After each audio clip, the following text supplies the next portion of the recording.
I'm with George Zeidan from Right to Movement. Now, George, what is Right to Movement?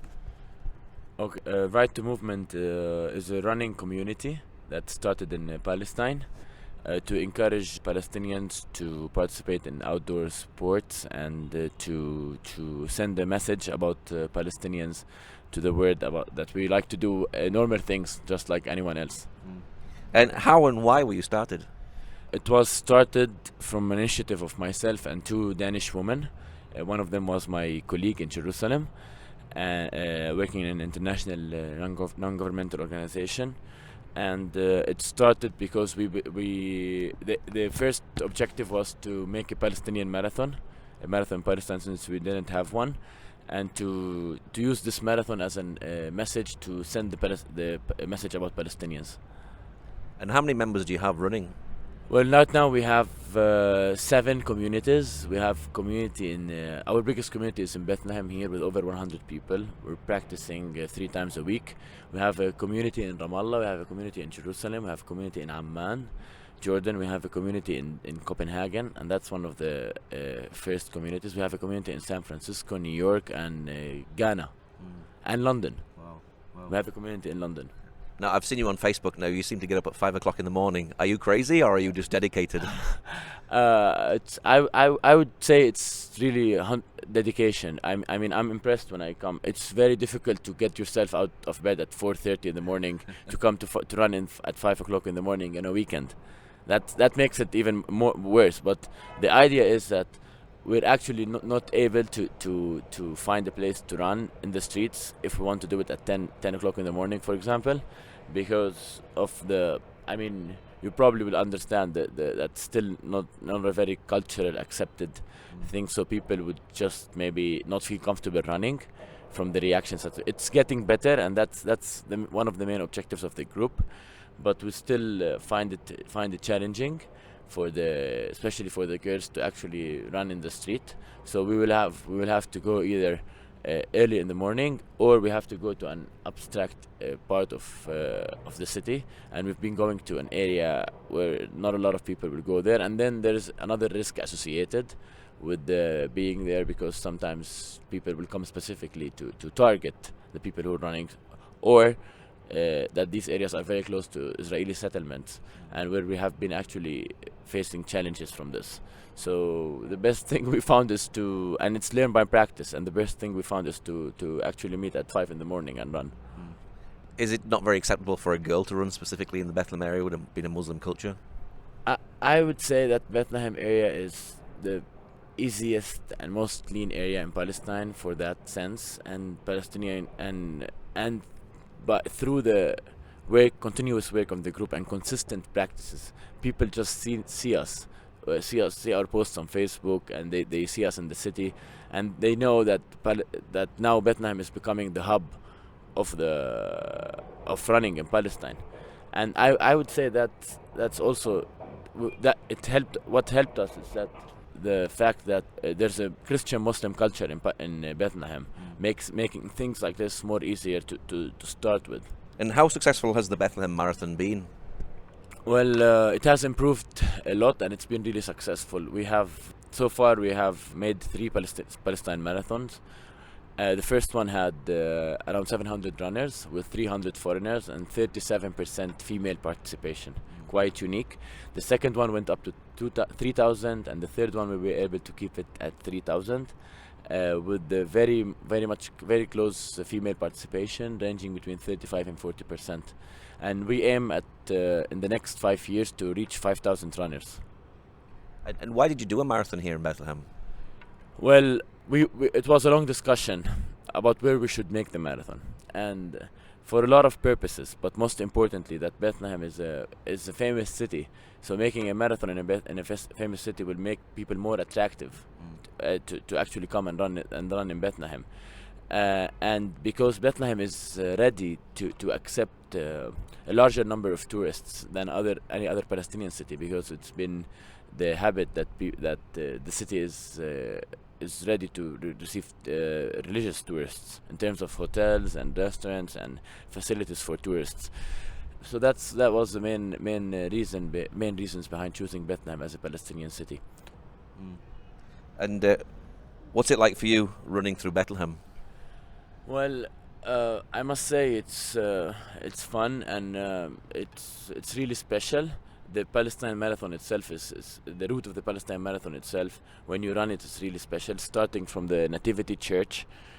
First of all, it's just to give you an example, to give you an explanation of the route. It's a 10-kilometer street, and anyone running a full marathon has to do the street 4 times. That part is not really fun, but that's also, and I ran the marathon 3 times now, and I know it's not fun. And when you practically you will start from the start line, you will come to this finish line twice. So you'll come to the finish line after you finish the first 21 kilometers, and you will see people who just want to run half marathon, finishing and hugging their families and getting the emotions that they're done with the race, and you still I still have to do another lap. That's exactly how it feels. It's devastating at that stage. But and that's the story of the marathon, because why we don't have land to run on a full Bethlehem is not that small. But why we don't have land to run on it? Because Israeli settlements have been taking over our land. The wall have been taking over our land, and we cannot risk it to run in Area C, if you know what I mean, where it's under the Israeli control, because one Israeli soldier could actually block the whole marathon if he wants to. So we have to run within the areas where the Palestinian Authority has control of, and that doesn't. And we took every single route in the city to make it the 10-kilometer route.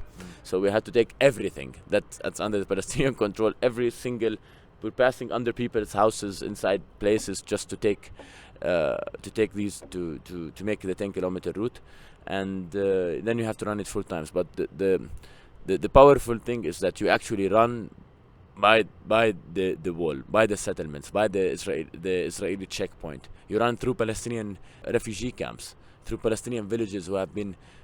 You will actually witness and see where the difference between, while you're running, the difference between the Palestinians controlled land and the Israeli settlement land, the lands that were confiscated from the Palestinians. Do you have Palestinians running all over the world? Well, we start through the group. We didn't want only to wait until people come here to hear about our story.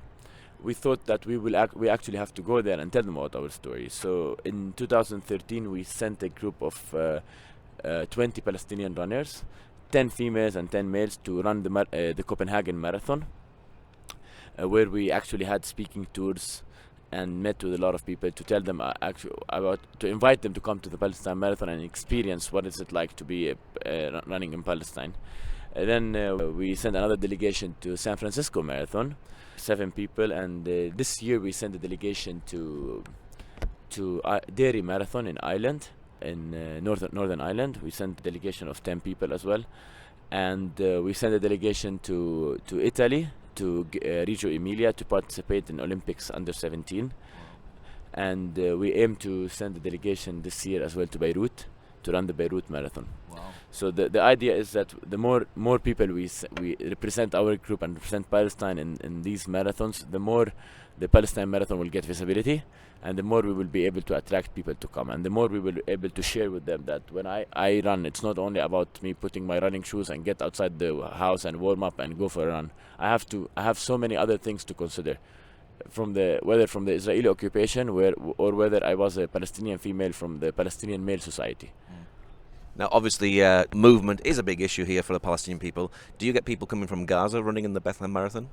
Well, for the first 2 years, we have failed to obtain them, or to put it in a better way, the Israeli government refused to give them permission to actually come to Palestine. But in the 3rd year, and through advocating through some human rights organizations, including Israeli human rights organizations and church-based organizations, we managed to get a delegation of 50 people to come. 50 people, including Gazans women. So that was also strong, because I don't know if you're aware, but the first Palestine Marathon was supposed to take place in Gaza, but the current government in Gaza refused the project, or limited it to only Palestinian males running it. And that's where the UN cancelled the marathon, and that's what actually motivated us in the beginning to make a echo here, and with a different style. So we got 50 runners, and they won the Palestine Marathon for the full distance. Gazans won it. His name is Nader Masri. he did quite well, 2 hours 50, Wow. and that's a Palestine marathon record time. And then the half marathon was won as well by a guy from Gaza, and the 10K was won by a guy from Gaza. So they've been excited training for the Palestine marathon for a few years, and it was like a dream for them come true to actually come here. So is running making a difference in Bethlehem? I mean, I just if you look at smaller